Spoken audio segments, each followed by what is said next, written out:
बिस्मिल्लाहिर्रहमानिर्रहीम व्यूअर्स, अपनी पिछली वीडियो में हमने देखा कि हम ग्रेविटार इमेज को किस तरह से सेट कर सकते हैं अपने प्रोफाइल के साथ। और अपने इस वीडियो में व्यूअर्स हम देखेंगे हम अपनी पर्सनल सेटिंग्स को किस तरह से मॉडिफाई कर सकते हैं। व्यूअर्स, पर्सनल सेटिंग क्या है? बेसिकली जैसा मैंने आपसे पहले कहा कि आप जब वर्डप्रेस में काम करते हैं तो दो एंड्स जनरेट होते हैं, एक है आपका फ्रंट एंड और एक है बैक एंड। फ्रंट एंड से मुराद वो पेज जो कि विजिटर्स को नजर आता है और बैक एंड से मुराद वो जगह, वो इंटरफेस जहां पे आपको काम करना है। तो व्यूअर्स, पर्सनल सेटिंग से मुराद वो सेटिंग है जो आप अपने अपने एंड पे सेटिंग्स को चेंज करते हैं, यानी अपने डैशबोर्ड की सेटिंग में इन अदर वर्ड्स हम कह सकते हैं कि चेंज करते हैं। तो व्यूअर्स, अपने पर्सनल सेटिंग्स को चेंज करने के लिए हमारे पास लेफ्ट साइड पे जो कैटेगरीज मौजूद हैं, अगर हम थोड़ा सा स्क्रॉल डाउन करें नीचे आए तो यूजर्स में हमारे पास व्यूअर्स पर्सनल सेटिंग का ऑप्शन मौजूद है। हम इस पर्सनल सेटिंग के बटन पर क्लिक करते हैं और हमारे पास पर्सनल सेटिंग की विंडो अपीयर हो जाती है। व्यूअर्स, यहाँ पर आप अपनी तमाम पर्सनल सेटिंग को मॉडिफाई कर सकते हैं। इसमें जो पहला ऑप्शन आपके पास व्यूअर्स वो है आपके कलर स्कीम। यहाँ पर व्यूअर्स उसमें पहला ऑप्शन आपके पास फन का है और उसके आगे लिखा हुआ है सरप्राइज मी फन मोड। अगर आप चाहते हैं कि ये ऑप्शन किस तरह से काम करता है तो मैं सजेस्ट करता हूं कि आप इस चेक बॉक्स को चेक कीजिए और सेटिंग को सेव कीजिए और फिर देखिए कि ये किस तरह से काम करता है। बेसिकली ये डिफरेंट मोड्स में हर मरतबा चेंजिंग होती रहेंगी सेटिंग्स खुद ब खुद। उसके बाद भी दूसरा ऑप्शन आपके पास विजुअल एडिटर का है। विजुअल एडिटर क्या है? ये एक what you see what you get type editor है। जब आप अपने पोस्ट अपने ब्लॉग्स के अंदर ऐड कर रहे होते हैं तो उस वक्त अगर आप चाहें कि आपको वो एडिटर मिले जिसमें आप जब आप पोस्ट ऐड करें तो साथ साथ आपको नजर आए कि आपकी ये पोस्ट ऐड होने के बाद कैसी लगेगी आपके ब्लॉग पर, तो आपको एक विजुअल एडिटर की जरूरत पड़ेगी उसके लिए। तो अगर आप चाहते हैं कि विजुअल एडिटर ना हो तो आप डिसेबल कर सकते हैं इस विजुअल एडिटर को, लेकिन मैं इसे डिसेबल नहीं कर रहा हूं। उसके बाद व्यूअर्स आपके पास मौजूद है एडमिन कलर स्कीम। इस वक्त आप देख रहे हैं कि ग्रे कलर सेलेक्टेड है और इसी वजह से आपको जो वर्किंग एरिया नजर आ रहा है उसमें तमाम टैब्स जो हैं वो ग्रे कलर के हैं। अगर आप चाहते हैं कि हम इसमें से कलर चेंज करें, मतलब मैं इसमें ब्लू कलर सेलेक्ट करता हूं और डार्क ब्लू कलर को सेलेक्ट करके सेव करता हूं चेंजेस को। और व्यूअर्स, इन चेंजिंग्स को सेव करने के बाद जब पेज रीलोड होता है तो आप देख रहे हैं व्यूअर्स के अब ये जो कलर्स हैं वो बिल्कुल चेंज हो चुके हैं और मुझे ये कलर ग्रे कलर की निस्बत ज़्यादा बेहतर लग रहा है, तो मैं इसी कलर को एज इट इज रहने दूंगा। उसके बाद व्यूअर्स आपके पास ऑप्शन है कीबोर्ड शॉर्टकट का। कीबोर्ड शॉर्टकट क्या है? बेसिकली व्यूअर्स, ये कीबोर्ड शॉर्टकट्स आप कमेंट्स को मॉडरेट करने के लिए इस्तेमाल करते हैं। अगर आपके ब्लॉग पे बेशुमार कमेंट्स डेली पोस्ट हो रहे हैं, for example 400-500 comments daily post होते हैं, तो फिर आपको उनमें से कुछ कमेंट्स को अप्रूव करना होता है और कुछ कमेंट्स को आप रिजेक्ट करते हैं। अगर आप चाहते हैं कि उसके लिए मैं अप्रूवल के लिए और रिजेक्शन के लिए कोई शॉर्टकट की डिसाइड कर लूँ, तो फिर उस सूरत में आप चेक बॉक्स को चेक कीजिए और मोर इन्फॉर्मेशन के बटन पर क्लिक करके आप प्रॉपर सेटिंग कर सकते हैं। लेकिन अमूमन ज़्यादातर ब्लॉग्स पे इतने ज़्यादा कमेंट्स एंटर नहीं होते कि हमें उसके लिए शॉर्टकट की ज़रूरत पड़े। हम मैनुअली माउस की मदद से भी वो काम कर सकते हैं, इसलिए मैं इस ऑप्शन को एज इट इज़ छोड़ रहा हूँ और नेक्स्ट ऑप्शन की तरफ चलता हूँ। व्यूअर्स, ये है with text messaging you can interact with your blog from your phone with text message. जी हाँ व्यूअर्स, ये एक न्यू जो ऑप्शन है वर्डप्रेस ने इंट्रोड्यूस करवाया है, लेकिन ये ऑप्शन अभी सिर्फ यूएस में अवेलेबल है, यानी यूनाइटेड स्टेट्स में अवेलेबल है। दूसरी दुनिया के ममालिक में अभी इस ऑप्शन को जो है इंट्रोड्यूस नहीं करवाया गया, इसलिए मैं इस ऑप्शन को छेड़ूंगा नहीं। आगे चलते हैं व्यूअर्स। ये जो टेक्स्ट मैसेजिंग का ऑप्शन है, जाहिर सी बात है कि वो पिछले ऑप्शन से रिलेटेड है। Twitter API. व्यूअर्स, आपका अगर ट्विटर का अकाउंट है और आप चाहते हैं कि ट्विटर की आपकी एक्टिविटी आपके ब्लॉग पे भी नजर आती रहे, तो आप यहाँ से वो सेटिंग कर सकते हैं और आप अपने ट्विटर अकाउंट को यहाँ पे सेट कर सकते हैं। उसके लिए आप लर्न मोर के बटन पर क्लिक करेंगे, लेकिन मैं ऐसा नहीं चाहता, इसलिए मैं इस ऑप्शन को चेंज नहीं करूंगा। और उसके बाद व्यूअर्स आपके पास यहाँ पे ऑप्शन है publish geolocation data with status update.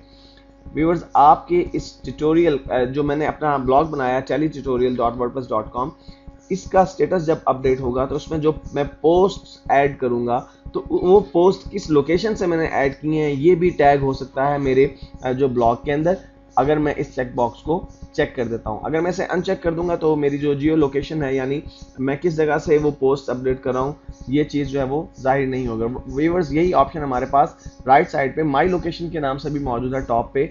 अगर मैं एनेबल जियो टैगिंग कर दूं तो आप देखेंगे यहाँ पे हमारे पास बेसिकली गूगल मैप्स जो है वो नजर आने लगा है। और व्यूअर्स, अगर मैं यहाँ पे अपना एड्रेस एंटर कर दूं और उस एड्रेस को फाइंड करने के लिए कहूँ गूगल मैप्स को, तो वो मेरी लोकेशन को फाइंड आउट करके जब भी मैं कोई नया पोस्ट ऐड करूंगा अपने ब्लॉग में तो उस लोकेशन को भी उसके साथ अटैच कर देगा, लेकिन मैं जियो लोकेटिंग को या जियो टैगिंग को अनेबल नहीं करना चाहता, इसलिए मैं नेक्स्ट ऑप्शन की तरफ बढ़ता हूँ। व्यूअर्स, नेक्स्ट ऑप्शन आपके पास ब्राउजर कनेक्शन का है। यहाँ पर आपके पास ऑप्शन मौजूद है always use HTTPS when visiting administration pages. Viewers, जब आप अपने एडमिनिस्ट्रेशन पेज पे आते हैं, यानी वो पैनल यानी डैशबोर्ड या वो जगह जहाँ से आप अपने ब्लॉग को या अपनी साइट को कंट्रोल कर रहे हैं, तो उस वक्त अगर आप इस चेक बॉक्स को चेक कर देते हैं तो आप हमेशा HTTPS के जरिए अपने पैनल को एक्सेस करेंगे। आप देख रहे हैं कि इस वक्त आप अगर अपनी एड्रेस बार में देखें तो आपको जो एड्रेस नजर आ रहा है वो HTTP है। HTTPS बेसिकली एक सिक्योर टाइप जो है वो एक्सेस है, जिसकी मदद से आप सिक्योर्ड इंफॉर्मेशन जो है वो अपलोड कर सकते हैं। यानी जब आप चाहें कि अगर आप ये चाहते हैं कि मैं जब अपना ब्लॉग क्रिएट कर रहा हूं तो उस वक्त जितनी भी इंफॉर्मेशन है वो सिक्योर रहे, तो आप इस ऑप्शन को चेक कर सकते हैं। लेकिन ये कोई अच्छा ऑप्शन नहीं है। उसकी वजह यह है कि इंफॉर्मेशन तो वैसे भी सिक्योर रहती है, लेकिन HTTPS से आपको एडिशनल सिक्योरिटी तो मिल जाती है, लेकिन प्रॉब्लम यह है कि बहुत सारे ब्राउजर्स HTTPS को सपोर्ट नहीं करते। खासतौर पर जैसे आप इंटरनेट एक्सप्लोरर की अगर बात करें तो वो बिल्कुल भी सपोर्ट नहीं करता HTTPS को, इसलिए मैं इस ऑप्शन को भी चेक नहीं करता। व्यूअर्स, नेक्स्ट ऑप्शन है मेरे पास लैंग्वेज से रिलेटेड, कि मैं किस लैंग्वेज में अपने जो है वो इंटरफेस को चेंज जो है वो रखना चाहता हूँ। अभी इस वक्त आप देख रहे हैं कि मुझे पूरे तमाम ऑप्शन जो है वो इंग्लिश में नजर आ रहे हैं। व्यूअर्स, अच्छी बात यह है कि इसमें बहुत सारी लैंग्वेजेस मौजूद हैं और हमारी कौमी जुबान यानी उर्दू भी मौजूद है। तो अगर मैं चाहता हूं कि मेरे ब्लॉग का जो इंटरफेस है वो इंग्लिश के बजाय उर्दू में हो, तो मैंने उर्दू लैंग्वेज सेलेक्ट कर ली। और व्यूअर्स, इसके बाद अगर उर्दू लैंग्वेज को सिलेक्ट करके मैं इन चेंजेस को सेव करता हूं तो आप देखेंगे कि जब ये पेज रीलोड होगा सेव होने के बाद, तो इसमें से ज़्यादातर टेक्स्ट जो है व्यूअर्स आप देख रहे हैं कि वो चेंज हो गया है, उसकी सेटिंग्स चेंज हो गई हैं। उसकी वजह ये है कि उर्दू जो है वो राइट टू लेफ्ट लिखी जाती है और इंग्लिश लेफ्ट टू राइट लिखी जाती है। इसलिए व्यूअर्स आप देख रहे हैं कि तमाम सेटिंग्स राइट हैंड से लेफ्ट हैंड साइड पे हो गई हैं, लेकिन मैं इन ऑप्शंस को इस ऑप्शन को इस तरह से यूज़ नहीं करना चाहता, इसलिए मैं इसे दोबारा से इंग्लिश पे ही सेट कर देता हूँ। व्यूअर्स, आप उर्दू में अपना इंटरफेस अगर सेट करते हैं तो आप राइट टू लेफ्ट जो है आपको वो लोकेशन नज़र आएगी तमाम चीज़ों की, लेकिन अगर दूसरी जो लैंग्वेजेस हैं उसमें टोटली ट्रांसलेट हो जाता है, आपका पेज इंटरफेस जो है ट्रांसलेट हो जाता है। लेकिन उर्दू को अभी तक उन्होंने इस हद तक अडॉप्ट नहीं किया कि आपका इंटरफेस पूरा उर्दू में आ जाए, इसलिए उन्होंने जस्ट इतना किया कि उर्दू जो कि राइट टू लेफ्ट लिखी जाती है, इसलिए उन्होंने तमाम इंटरफेस को राइट टू लेफ्ट जो है वो कर दिया है। लेकिन मैं इसे दोबारा से इंग्लिश में कन्वर्ट करके और इन चेंजेस को सेव कर देता हूं। और व्यूअर्स, जब अब मैं सेव होने के बाद ये पेज दोबारा अपलोड होगा तो आप देखेंगे कि दोबारा से वो लेफ्ट टू राइट जो है हमारे तमाम ऑप्शंस नज़र आ रहे हैं। व्यूअर्स, लैंग्वेज के ऑप्शन के बाद आपके पास यहाँ पे आपको एक प्राइमरी ब्लॉग नज़र आ रहा है। व्यूअर्स, प्राइमरी ब्लॉग से क्या मुराद है? आप एक ही अकाउंट में एक से ज़्यादा भी ब्लॉग्स बना सकते हैं, बेशुमार ब्लॉग्स बना सकते हैं आप एक ही अकाउंट के ज़रिए। उस सूरत में आपको एक प्राइमरी ब्लॉग जो है वो डिफाइन करना होता है। अगर आपको एक न्यू पोस्ट ऐड करनी है और आप यहाँ से राइट साइड लेफ्ट साइड से पोस्ट के ऑप्शन में से ऐड न्यू के बटन पर क्लिक करते हैं, तो बेसिकली जो न्यू पोस्ट ऐड होगी वो आपके उस प्राइमरी ब्लॉग में ऐड होगी जो कि आपने अपनी पर्सनल सेटिंग में यहाँ पर डिक्लेयर किया हुआ है। तो इस वक्त चूंकि मेरा एक ही ब्लॉग है और वही मेरा प्राइमरी ब्लॉग है, लेकिन अगर आपने एक से ज़्यादा ब्लॉग्स बनाए हुए हैं तो उस सूरत में आपको डिक्लेयर करना पड़ता है कि आपका बेसिक या प्राइमरी ब्लॉग कौन सा है। उसके बाद व्यूअर्स, अगर आप चाहते हैं कि आप जब कोई पोस्ट ऐड करें अपने ब्लॉग पे तो उसकी जो है ग्रामर और उसकी जो स्पेलिंग मिस्टेक है वो चेक हो जाए, तो आप इन दो ऑप्शंस को है वो सिलेक्ट कर सकते हैं। इसके अलावा व्यूअर्स, इंग्लिश के हवाले से कुछ ऑप्शंस आपके पास मौजूद हैं। मसलन अगर आप चाहते हैं कि आपको वर्डप्रेस इन्फॉर्म करे या इंटीमेट करे कि आप जो लैंग्वेज यूज़ कर रहे हैं वो बायस्ड लैंग्वेज है या वो जार्गन है या हिडन वर्ब्स हैं या पैसिव वर्ड्स हैं, तो आप इन बॉक्सेस को चेक कर सकते हैं। इन तमाम चेक बॉक्स को अगर आप चेक कर देंगे तो ये तमाम इन्फॉर्मेशन आपको वर्डप्रेस जो है साथ के साथ जब आप पोस्ट को ऐड करेंगे तो उस वक्त बताएगा कि आपने जो पोस्ट ऐड की है उसमें लैंग्वेज में आपने इन किस्म के अल्फाज यूज़ किए हैं। और उसके बाद व्यूअर्स, बॉटम पे आपके पास इग्नोर फ्रेज का ऑप्शन मौजूद है। यानी अगर आप चाहते हैं कि कुछ फ्रेजेस या कुछ वर्ड्स ऐसे हैं जो आप लिखेंगे लेकिन वो स्पेलिंग जो है उसकी मिस्टेक को वो फाइंड ना करे, मसलन कुछ प्रॉपर नाउन होते हैं, तो आप वो फ्रेजेस को यहाँ पे ऐड कर सकते हैं। उस सूरत में वर्डप्रेस उन्हें स्पेलिंग मिस्टेक काउंट नहीं करेगा। और व्यूअर्स, अगर हम नीचे की तरफ आते हैं मज़ीद जो स्क्रॉल करके, यहाँ पे व्यूअर्स आपके पास एक ऑप्शन और है एज ज़ेमेंटल। ये एक सर्विस है।